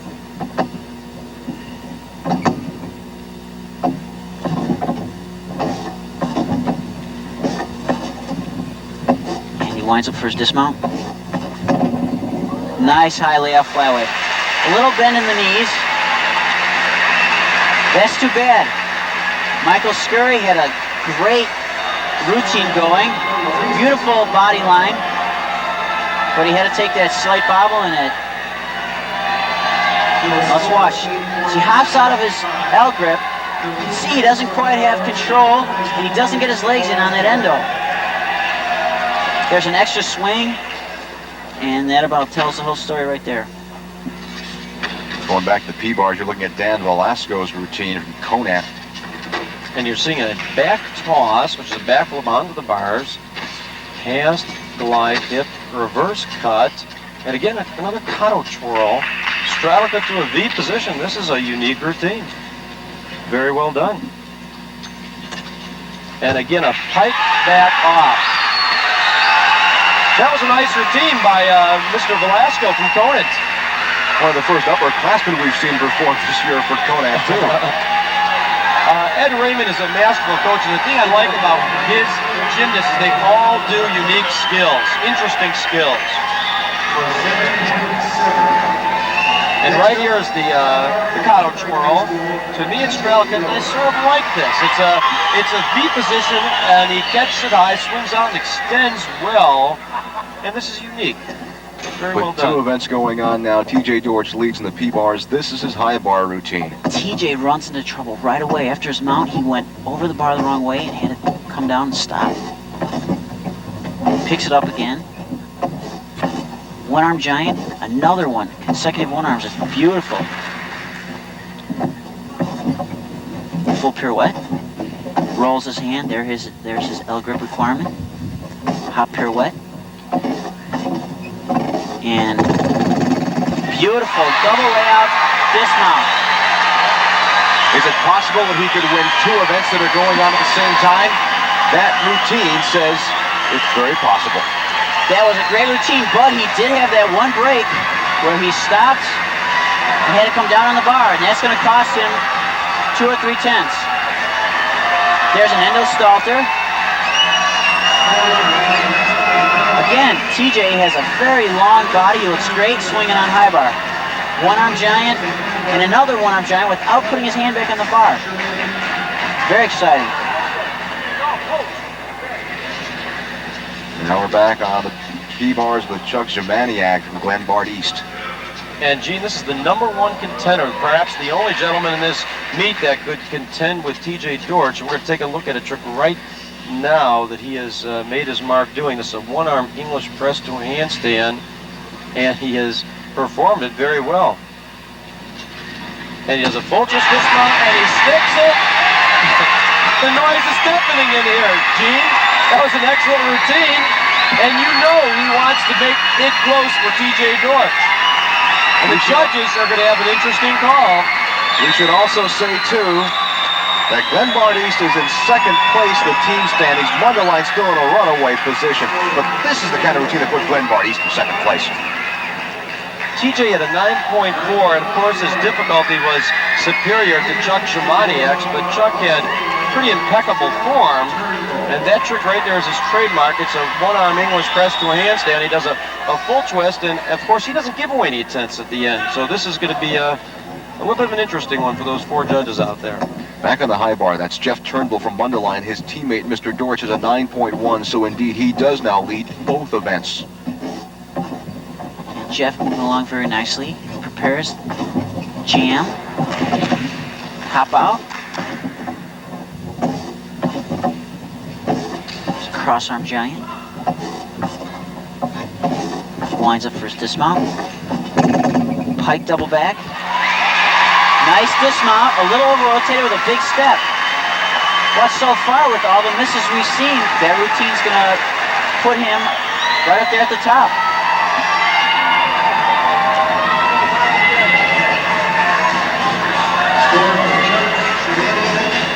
Jeff winds up for his dismount here.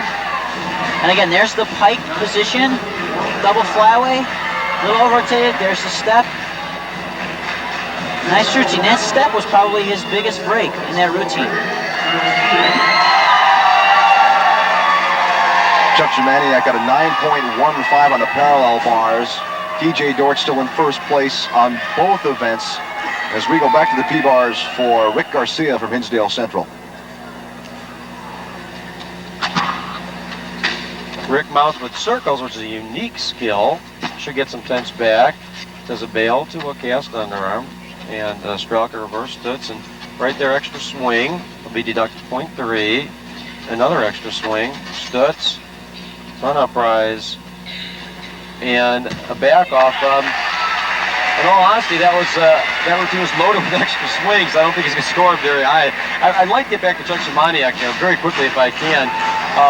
I think what you're talking about to some extent is a gymnast who is clean, and there you see the extra swing into the studs, versus a gymnast who performs routines that are D movements. And TJ Dortch did a bail giant, which is a C movement by itself, to immediate studs, which is totally unprecedented in high school, never been done before, and the judges are acutely aware of that level of difficulty, and they, in essence, had to give it to TJ. But credit to Chuck Zimaniak, one strong fight on that B-bar routine. Going back to the high bar, David Messervy is our next competitor. However, the judges are still conferring over the routine done by Jeff Turnbull from Mundelein. What's happening here at this judging conference is the 2 middle scores that they average are not within range. So the head judge will call all 4 judges in, and they'll converse about why they gave the score they did to see if there's any discrepancies. Make the adjustments, and we'll get our score. Score for Jeff Turnbull. Now Turnbull's score being announced as Dave Messervy attacks the bar. He's a junior from Rolling Meadows.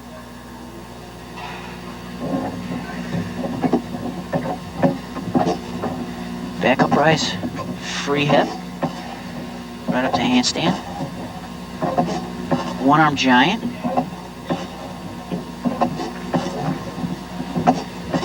Cross arm. Ooh, a big split in the legs. And again, the double roll to the L grip. Very risky, and he'll be rewarded for that. Okay, Prepares for the hybrid dismount. Double back, tough position. Nails the landing. I think that's probably the first stuck dismount we've seen tonight. And you might see more discussion from the judges. They did award Jeff Turnbull a 9.05, 5/100ths of a point difference between him and TJ Dortch.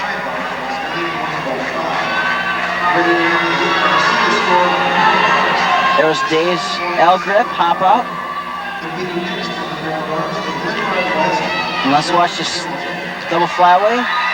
Looks for the floor, plants his feet on the blue. Nice dismount. Now back to John Hamilton on the P-bars. And John begins with a unique movement called a staller, which you most frequently see on horizontal bar.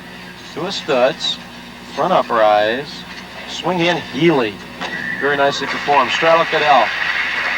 Well done, John. He does a press to a handstand, and he's going to lower down to what is called a planche, held for 2. Does another front uprise to a front with a half. And again, a nice routine for John Hamilton, who has been very visible tonight. Been on 4 events, I believe. And an 8.85. That was an improvement for him of 0.2. We go back and see how David Messerby did on his score as you look again at John Hamilton.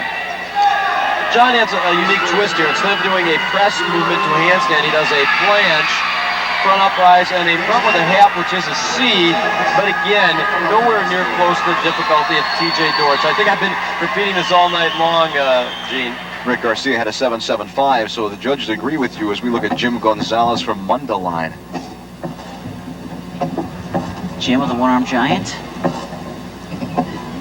Blind change. And the double roll again. Very risky move. He hops out, and now he'll prepare for his dismount. He winds those giants up. Double flyway. Went right past the landing, and unfortunately had to sit down.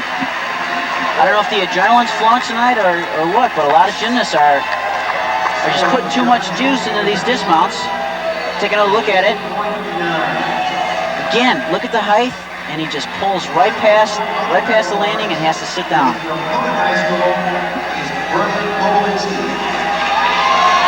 Now we go back to parallel bars for our final competitor. It's Brian Kobalinski from Conant.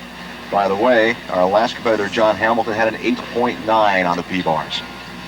And so far, Brian has mounted very well, very cleanly. I think he's probably trying to get up in the award stand as much as anything else. And at this point, I believe 8.8 or 8.85 at this may do it. He does a reverse cut and touches the bars, as Robbie had alluded to before the event began. Back uprise hand. Pike back off with a half twist. And again, you're looking at a routine that is well performed, nice, clean, well coached. But in contrast to a TJ Dortch, not the type of amplitude, not the type of extension, and certainly not the type of difficulty. Back uprise cut. He does a forward roll right here. Back uprise to a handstand, and it's slightly muscle. And again, you're going to be deducted when you muscle in contrast to swing. Now our final competitor on the high bar, this is Doug Ostapa from Addison Trail, a senior. And at 9.15, he's going to have to do at least that to be able to beat TJ Dortch. Beautiful consecutive one-arm giants. And a blind change where he grabbed with one hand and an L grip, and that's original. And ready, he's winding up for the dismount. He needs to stick this landing. Yes! Sticks the landing. He has laid it on the line. He has put this in the judges' laps. And I only saw one slight bobble in this routine where he had a slight knee flexion, but otherwise, beautiful set. The judges have held 2 down to 9.05. Is this enough to get a 9.1 or 9.1 plus? I think so. I saw his routine yesterday, and this was very comparable to that set, if not better. Here's his one-arm giants. Now this is the move, blind change, and instead of grabbing in a normal grip, he grabs in that L grip, then rolls his other hand into the L grip, and that is a very nice combination. Something that surprises you, and when you surprise a judge in good terms, you're going to be rewarded for it. You know, Robbie, this is Fred Dennis's lone gymnast in the meet this year. Isn't that sort of a surprise? That is a definite surprise. Mr. Dennis has had teams in the state championship. We just got Doug's score. It's a 9-3. And that is good enough for first place. So it goes down to the final competitor in the high bars. We've got all of our winners now, and we'll review our final 2 champions when we come back on Sports Channel.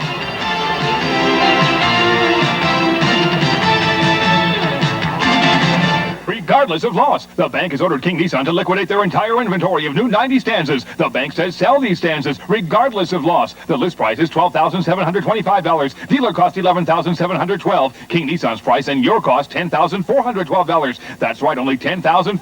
$1,300 under dealer cost. There will never be a better time to own a new 1990 stanza for only $10,412 because nobody sells Nissans for less than Ray Harris King Nissan. 5757 West Toohey in Niles. Not since Nellie Fox and Louis Aparicio, Butch Cassidy and the Sundance Kid, Abbott and Costello, has there been a team quite like Harrelson and Paciorek. This year join us, a team of Harrelson and Paciorek, for the last season ever here at Comiskey Park. That's right, Paciorek and Harrelson, right here on Sports Channel. I like the name Harrelson and Paciorek better. No, Paciorek and Harrelson's has a great ring. Well, how about Hawk and Wimpy? Wimpy and Hawks? Got to get him off the hook and get him back in. Oh, he's ready. Here he goes. Holy Moses, look at that big northern. He's got it. Man, he's sitting right there. He's going to eat it. Good thing he never took my hand. Well, you're out here long enough, day after day, things happen, I'll tell you. Only on outdoor encounters. Great shots. We got moose diving and we got northern just about eating Deborah's hand. Only on Sports Channel.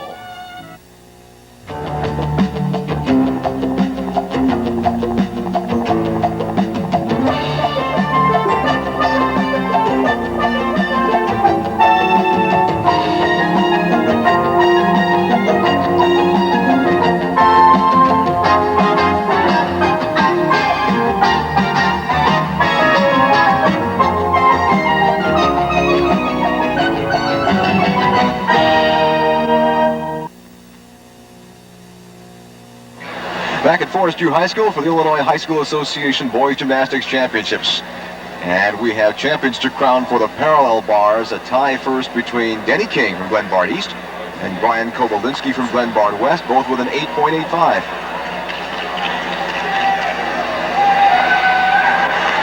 Is Brian Kobolinsky here? Excuse me, Brian Kobolinsky from Conad. They're looking for him right now. There he comes to the stand. There's the tie for 8.85. Next we move on to third place, and that should be John Hamilton from Glenbard West.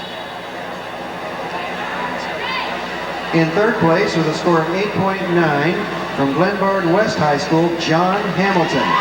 You know, Gene, John started his competitive season this year sometime in the middle of April, and considering the fact that he was a wrestler and wanted to go out and make state honors in wrestling, I mean, he came back like gangbusters. Tremendous year. First comeback for John. In second place from Glenbard East, Chuck Zimaniak, who had a 9.15, and for a moment there it looked like he was going to be able to take the top spot there on the stairs. You know, I hate to quote a line from Rodney Dangerfield, but if you look up the word determination, I think you may see Chuck Zimaniak's picture right there, because this kid is one of the hardest workers I have ever worked with. Last summer at Camp TNT, he was up with us, and boy, he spends a lot of time in those bars.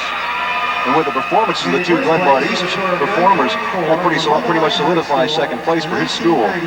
Now first place in the P-Bars, a familiar place for him this evening, TJ Dortch, who finished with a 9.40 on the parallel bars. And of course, TJ won last year with 9.25, and he's very familiar with this winner stand.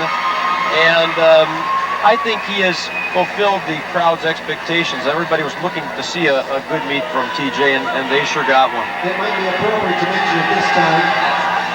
So those are the champions for the parallel bars. And here are some of the reasons why that stand is set up the way it is.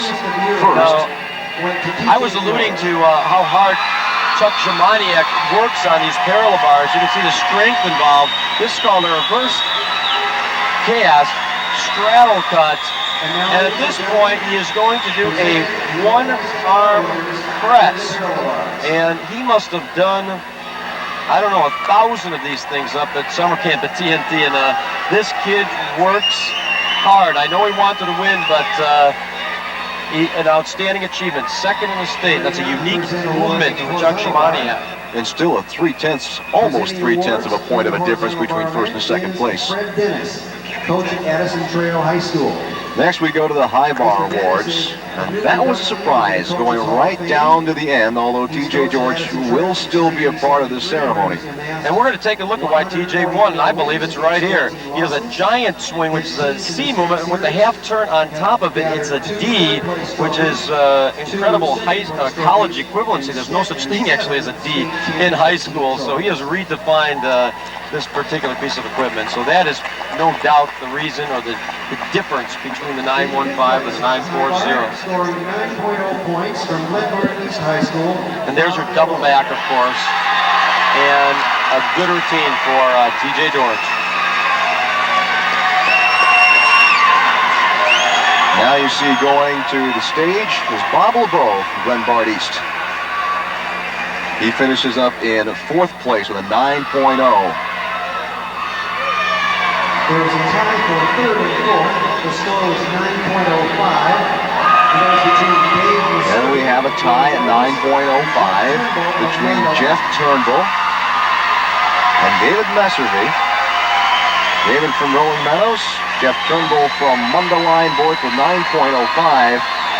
And at one time of the competition, of course, those were scores that looked like they were just so far away from TJ George. TJ may have made quite a point here tonight, Gene and Robbie. I think one of the things that Illinois may have to consider is the introduction, perhaps, or just taking a good look at USGF compulsories. That's right. A lot of the top athletes are training all year round, and they're learning a lot of their basic moves in the USGF compulsory program. Absolutely, and when I look at that giant swing that he did on parallel bars, the evidence of that is Class 3 compulsories, and as you progress through that particular program, the harder tricks will simply come because you've executed the simpler ones at such a high level. That's absolutely right. There in second place, you see TJ George from Mundelein. He had a 9.1. Then the man who pulled the upset, the last competitor for first place. First place in the high bar. So Madison Trail goes to Doug Ostapa with a 9.30. He was the last competitor, and he walks to the top spot. This is a sweet victory for Doug and his coach, Mr. Dennis. Mr. Dennis has had teams at the state meet for 12, 13, 14 years consecutively. And this is the first year he hasn't had a team here. It's quite a testimony to Fred because he's had 7 state championship teams, and I believe, as you alluded to earlier, he had some problems, perhaps discipline problems earlier in the year, and look what he's done. That's state right. champion. And what a performance, because TJ gave an opening that no one thought they wanted. And there it was. He had to come back into the bar, stop, and recast. He definitely had the advantage coming into high bar, and he gave it away right there. He opened the door for Doug. Doug took advantage of it and nailed his routine. And while TJ came down a little bit from his previous performance, Doug went up 0.25 to be able to claim the high bar title for 1990. That takes care of all the individual events. There is still team trophies to be able to award. I don't think there was too much doubt in the fact that Mundelein was going to be able to claim their second consecutive title. The question was, who's after them? That's right. There's a really close battle for 3rd place. I think Glenbard East had enough of a lead in 2nd that no one could catch them.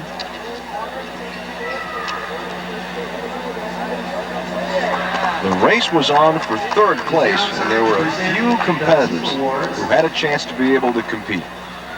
In the meantime, let's go back to Dave Wilcox. Is Mr. David Fry, Associate Executive Secretary of the IHSA.